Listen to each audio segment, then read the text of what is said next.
ബി.ജെ.പിയുടെ രണ്ടാം ഘട്ട സ്ഥാനാർത്ഥി പട്ടിക വന്നിരിക്കുന്നു. കഴിഞ്ഞ ആദ്യത്തെ ലിസ്റ്റിൽ പേരില്ലാതിരുന്ന കേന്ദ്രമന്ത്രിയും മുതിർന്ന നേതാവുമായിട്ടുള്ള നിതിൻ ഗഡ്കരിയുടെ പേര് ഈ ലിസ്റ്റിൽ ഉൾപ്പെടുത്തിയിരിക്കുന്നു. നാഗ്പൂരിൽ നിന്നാണ് അദ്ദേഹം മത്സരിക്കുന്നത്. അതുപോലെ തന്നെ അനുരാഗ് ഠാക്കൂർ, പീയൂഷ് ഗോയൽ അടക്കമുള്ളവർ ഈ തെരഞ്ഞെടുപ്പിൽ മത്സരിക്കുന്നു. പീയൂഷ് ഗോയൽ കഴിഞ്ഞ തെരഞ്ഞെടുപ്പിൽ മത്സരിച്ചിരുന്നില്ല. അദ്ദേഹം രാജ്യസഭയിലേക്ക് ആയിരുന്നു കഴിഞ്ഞ തവണ മത്സരിച്ചിരുന്നത്. അപ്പോൾ പ്രമുഖരായിട്ടുള്ള ആൾക്കാരെല്ലാം ഈ പ്രാവശ്യം രണ്ടാമത്തെ ലിസ്റ്റിൽ അവർ ഉൾപ്പെടുത്തിയിട്ടുണ്ട്. ദില്ലിയിൽ നിന്ന് വിഷ്ണു ചേരുന്നു. വിഷ്ണു, ഈ ലിസ്റ്റിൽ ആരൊക്കെയാണ് പ്രമുഖരായിട്ടുള്ളത്? എന്തൊക്കെയാണ് അത് സംബന്ധിച്ച വാർത്തകൾ? ഷമി, അല്പം മുന്നെയാണ് ബി.ജെ.പി അവരുടെ രണ്ടാം ഘട്ട സ്ഥാനാർത്ഥി പട്ടിക പ്രഖ്യാപിച്ചത്. ഈ 72 സ്ഥാനാർത്ഥികളാണ് രണ്ടാം ഘട്ട സ്ഥാനാർത്ഥി പട്ടികയിൽ ഉൾപ്പെട്ടിട്ടുള്ളത്. ഈ സ്ഥാനാർത്ഥി പട്ടിക പ്രഖ്യാപിക്കുമ്പോൾ ഏറ്റവും പ്രധാനമെന്ന് പറയുന്നത് ഹരിയാനയിലെ കർണലിൽ മനോഹർലാൽ ഖട്ടറാണ് സ്ഥാനാർത്ഥി.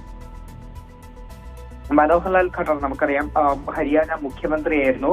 ഇന്നലെയാണ് ഹരിയാന മുഖ്യമന്ത്രിയായിരുന്ന മനോഹർലാൽ ഖട്ടർ തന്റെ രാജി നൽകിയത്. അത്തരത്തിൽ മുഖ്യമന്ത്രി സ്ഥാനം രാജിവെച്ചതിന് തൊട്ടു പിന്നാലെയാണ് മനോഹർലാൽ ഖട്ടറിനെ കർണലിൽ സ്ഥാനാർത്ഥിയാക്കി ബി.ജെ.പി പ്രഖ്യാപിച്ചിരിക്കുന്നത്. അതോടൊപ്പം തന്നെ ഹരിയാനയിലെ സിർസയിൽ അശോക് തൻവറാണ് മത്സരിക്കുന്നത്. നിതിൻ ഗഡ്കരിക്കും രണ്ടാം ഘട്ട പട്ടികയിൽ ഇടം ലഭിച്ചിട്ടുണ്ട്.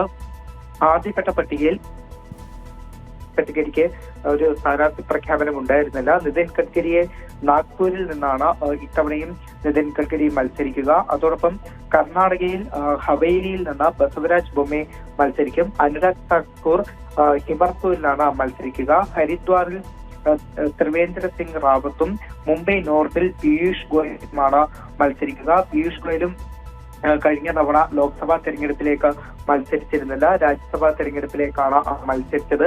ആ പീയൂഷ് ഗോയലിനെ ഇത്തവണ ലോക്സഭാ തെരഞ്ഞെടുപ്പിൽ മത്സരിപ്പിക്കാനായിട്ടാണ് ബി.ജെ.പി ഒരു തീരുമാനം കൈക്കൊണ്ടിരിക്കുന്നത്. ഇന്ന് പ്രഖ്യാപിച്ച വിഷ്ണു.